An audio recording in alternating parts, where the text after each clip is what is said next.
If you're looking for a quick and easy make this fall, then these pretty sunflower coasters are just the thing. So to make your coasters, you're going to need some Aran weight cotton yarn, that's the equivalent of US worsted, and a 4mm hook. I've used lots of different colours for my coasters because I've just been using yarn from my stash, but if you wanted to, you could go with a whole set of the traditional yellow sunflowers. It's really up to you what colours you use. So I'm starting off with this brown, and I'm just going to put a slip knot on my hook.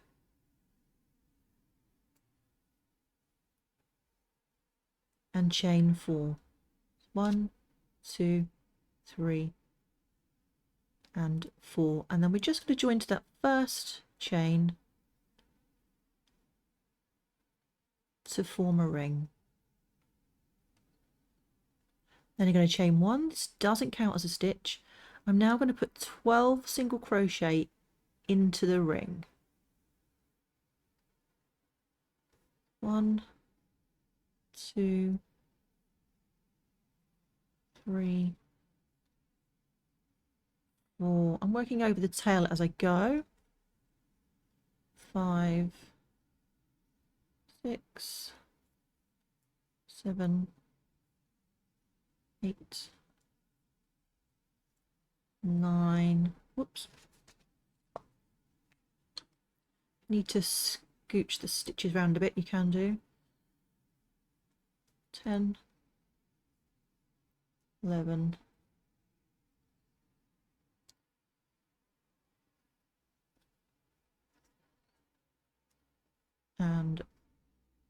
12. And then I'm just going to join with a slip stitch to that first single crochet. So for the next round we're going to chain 1. Again, this doesn't count as a stitch. We're going to put a single crochet in that same place and then chain 3. 1, 2, 3, and a single crochet in the next stitch and chain 3. 1, 2, 3, single crochet in the next stitch and chain 3, and we're simply going to repeat this all the way around, so that you've got a single crochet and a chain 3 in every stitch.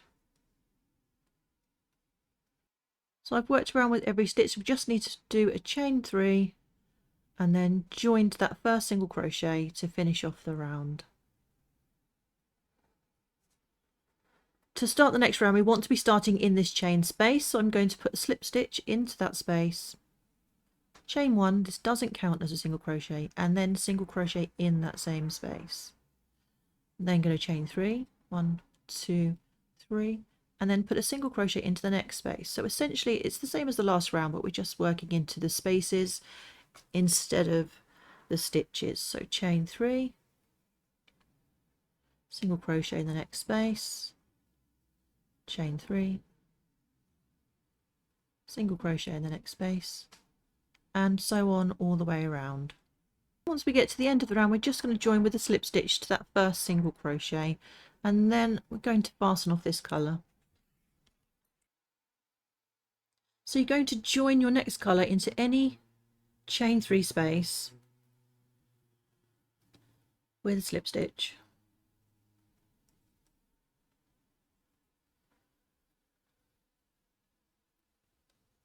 Just move that across to this side. And we're now going to start working our puff stitches. We're going to put 2 puff stitches into each chain space. Now to start off with the first puff stitch, just going to elongate the loop slightly, and then for a puff stitch you're going to yarn over and pull up a loop 4 times. So yarn over, pull up a loop, and you're going to make that loop as high as you want your puff stitch to be. So that's 1, 2, 3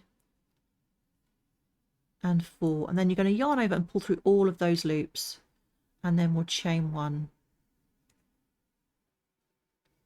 And then you're going to put another puff stitch in the same space. So yarn over, hook goes into the space, pull up a loop, pull it up to the height you want the puff stitch, and then repeat this 3 more times. That's 4 times altogether. So it's 2, 3 and 4. Yarn over and pull through all of those loops and then chain 1. So you go ahead and put 2 puff stitches into each space all the way around. Once you've worked all the way around, you're just going to join with a slip stitch to the top of that first puff stitch. And also don't worry if it looks a little bit wobbly at this stage, that's perfectly fine. We're going to now slip stitch into the next space. I'm going to put a hook between the puff stitches and do a slip stitch. If you wanted to join a new colour, you could fasten off there and then join your new colour in any space. We're now going to work cluster stitches in each of the spaces between our puff stitches. We're going to start off with a beginning cluster, so we're just going to chain 2 to start off. This counts as the first double crochet as part of a cluster stitch. We're now going to put 3 more double crochet, but we're going to join the double crochet at the top. So we're only going to work the first part of the double crochet. So we'll yarn over, hook goes into that space, pull up a loop, yarn over and pull through 2. And then we're going to do this 2 more times. Yarn over, hook goes into the space, pull up a loop, yarn over, pull through 2, and then once more. And then we'll yarn over and pull through all of those stitches and then chain 2. So that's your beginning cluster. Now all the other clusters, you don't need that chain 2 there. That was just to start off that stitch. From now on, we're going to do exactly the same thing, but the first stitch will be replaced with a normal double crochet. So yarn over, hook goes into that space, pull up a loop, yarn over, pull through 2, and we're going to do this 3 more times.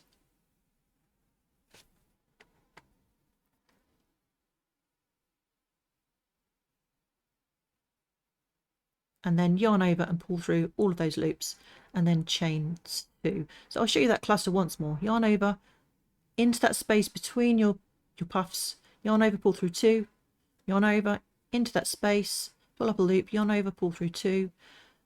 Do that twice more.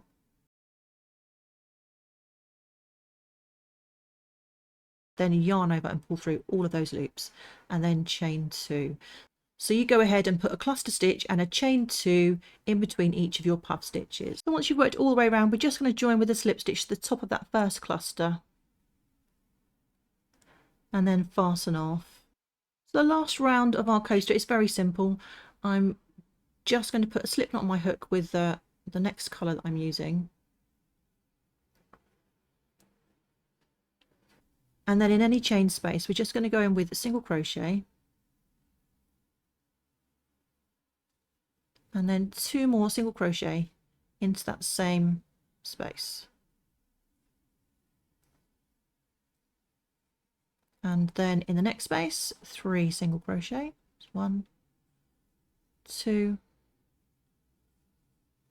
and 3. And we're just going to continue around with 3 single crochet in each space.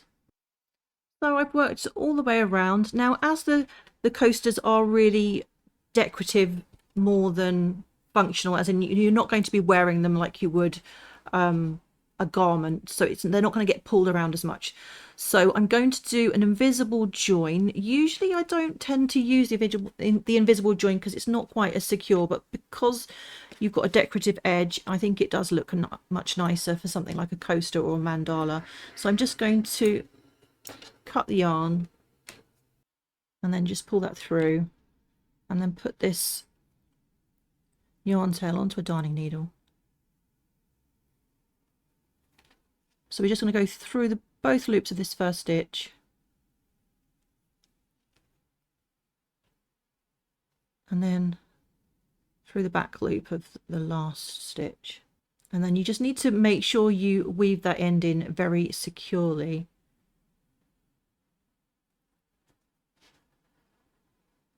And this will give you a more seamless join. It creates like a little faux stitch there.